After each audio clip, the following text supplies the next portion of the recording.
Welcome back to Collective Perspective, episode 38. We are diving into something I've debated on talking about for a while now. This is secrecy in video game collecting. Which is a I've secret in and of itself. I've had a lot of people, maybe not a lot. I've had a handful of people since I've been on YouTube. If I ask them for information, it'll be like, "Yeah, I can share that with you, but don't go sharing it around." Right, and the information I'm usually talking about is variants or what's the rarest game on this console or something, like what was the The hardest sleeper thing for hits. you to get. And honestly, I have a lot to say about that.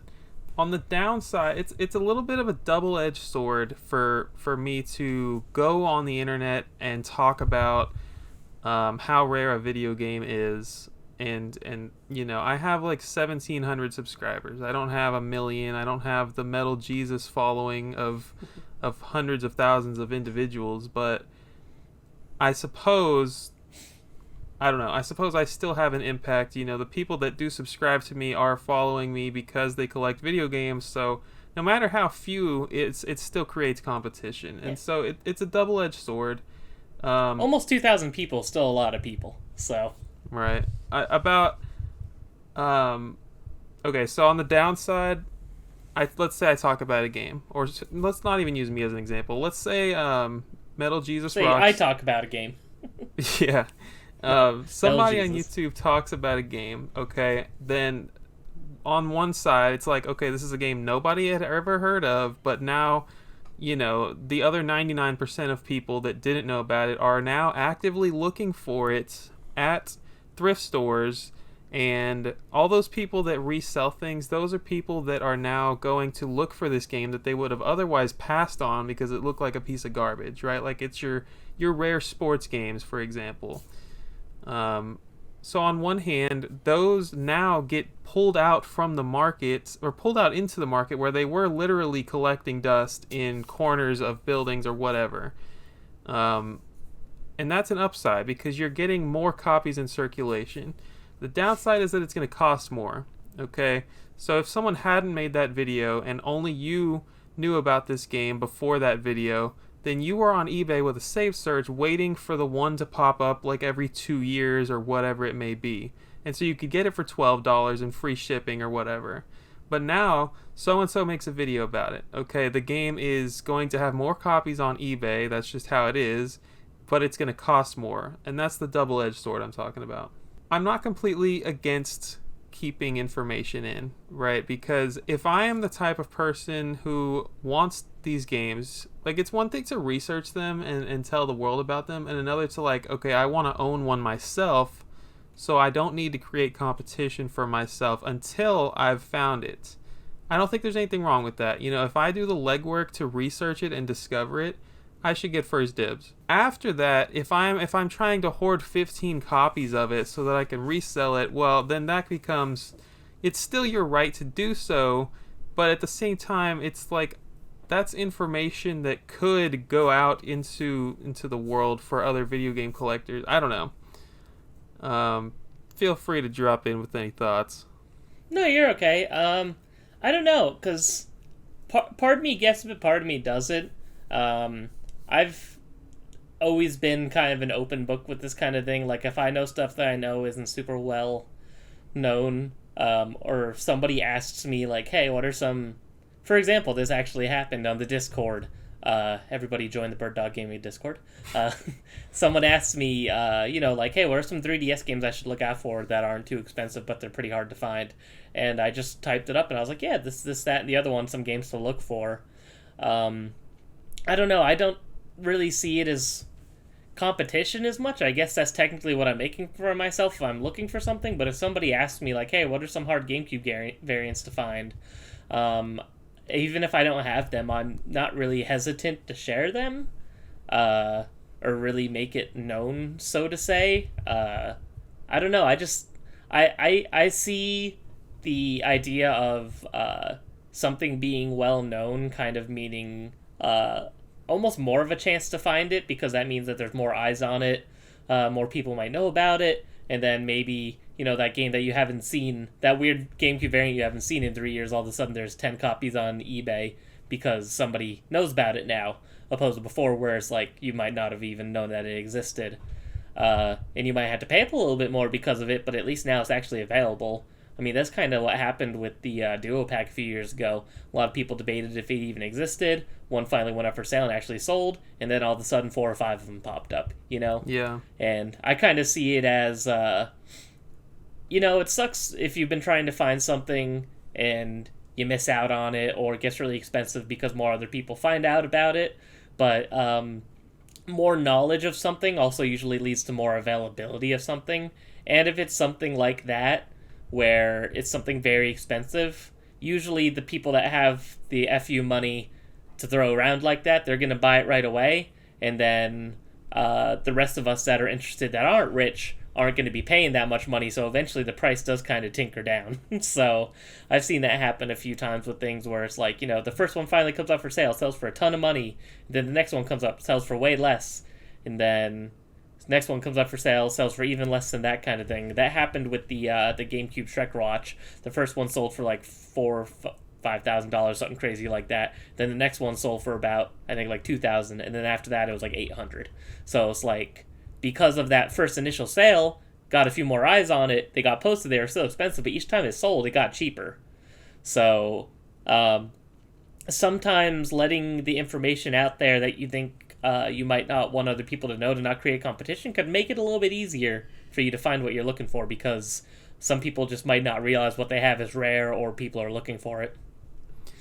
If somebody were to come out here and make a video on the freaking Dexter Powerpuff Combo Pack, then like somebody with a lot of subscribers, I have no doubt that like several would pop up in a year. Mm-hmm. I mean, right now we've seen 5, 6, but it's because no one cares. No one knows about it. You look at this, it's 2 freaking children's cartoons put onto a Game Boy Advance cartridge, a console that's already for children, a console that's full of licensed garbage. It's like, yeah, of course no one would think to put that on eBay for a lot of money.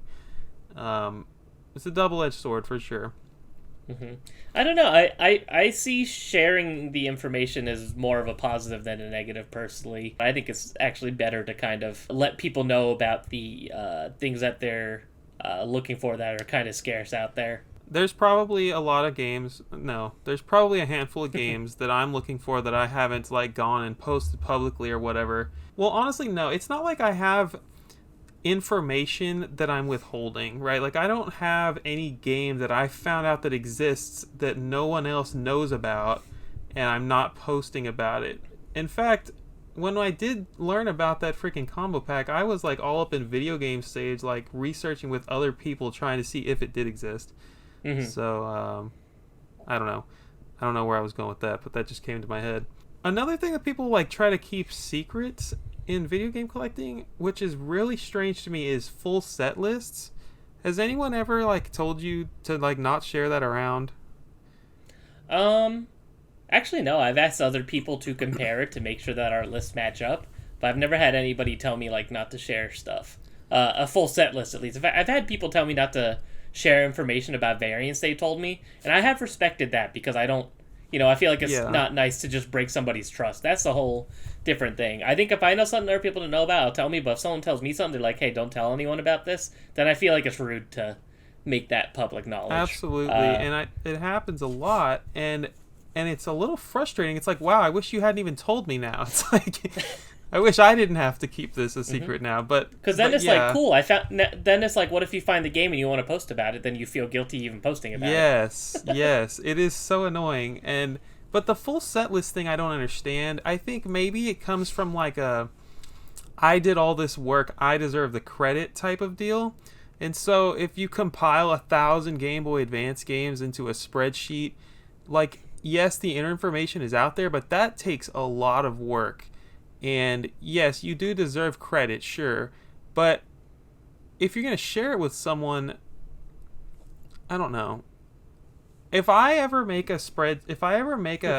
freaking full set list, I'm going to go post it somewhere, and I'm going to say, please Control-C this and paste it wherever you want, it's just words on paper, please.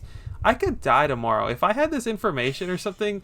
Like literally, if you, I need to give you my Google Drive password because I have so many freaking, I have this database of absolute So garbage funny. that 5 people in the world care about. But I could not be here tomorrow, and then all of this stuff would just, it would just not exist. And I That's don't true. know. I'm going on I'm going wild here with this Yeah. conversation, but Well, I mean, I could tell you, I didn't care when people stole my list that I made. There was no definitive list of GameCube Player's Choice games until mine was out there, and then I saw other people copy. The only reason I could tell that they could copy and paste it because I formatted it a certain way, and like there was an eBay listing that had all the Player's Choice games and stuff, and they copy and pasted my list, and I saw someone else on some forum website copy and paste it the same way, and I mean it didn't really bother me. I just thought it was kind of funny that I was like, oh hey, I'm like I guess I came up with the list because my list is the one that people are using. That's kind of cool.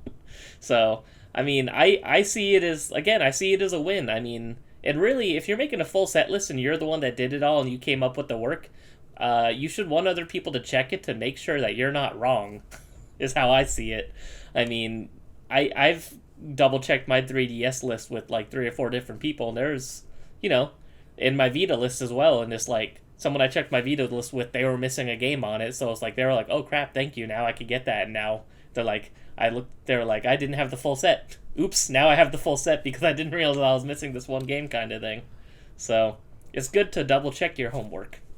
yeah, it's very strange to me. I think the full set list thing for sure is very strange to me. You look at somebody like game-rave.com, he has he has like 4 or 5 set lists, your PlayStation, Dreamcast, and you just got them listed there. He's not asking for credit, he's not asking for donations. He's just like, hey, come take this and use it. And like you can't go on Google and just like say how many games are in the Dreamcast set list, like or what are the games in the North Mm-hmm. American Dreamcast. You can't just find that. Wikipedia is an awful place. They always have Yeah, like digital stuff in there, like all of the regions. I don't even know. yeah, it's a Um, mess. the only one that's not a mess though, the freaking N64. Everyone Really? knows those 296 games. That's fair. That's fair. Um,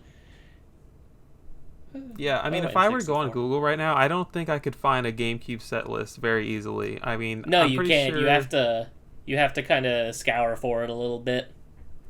it shouldn't be like that, Mhm. and it won't be like that for long. That's another point I wanted to bring up. The graded games companies are doing what so many of us should have been doing for years now. They're just documenting things and they're posting these. We did 3 videos on the CGC reference guide. They're posting so much valuable information, and it's so much more interesting.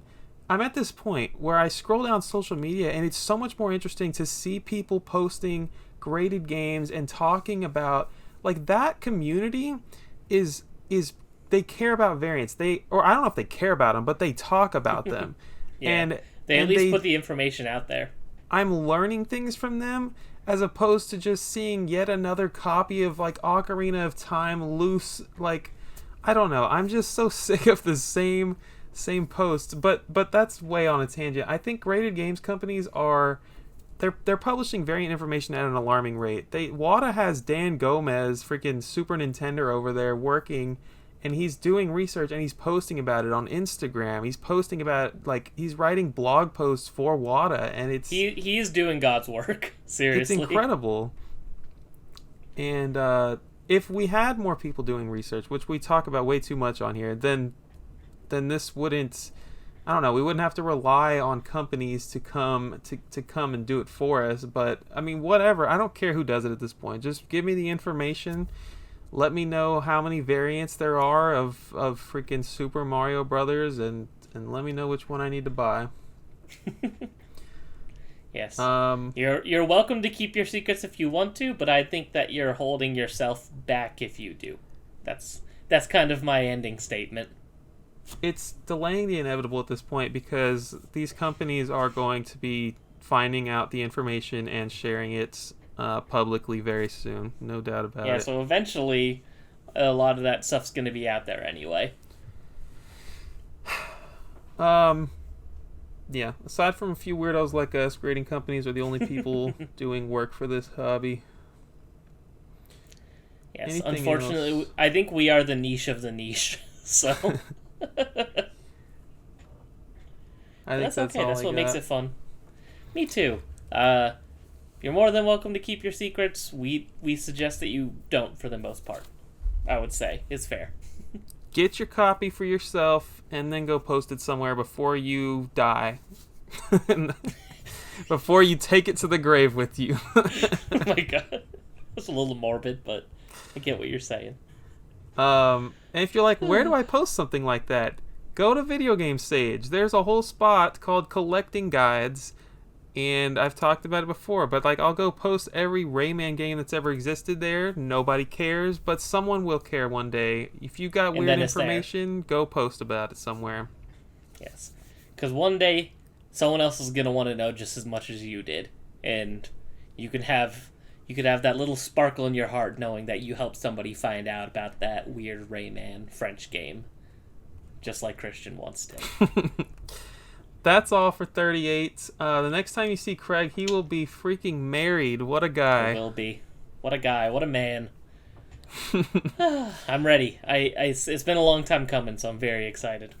Can't wait to see you later this month, man. We will see y'all in September.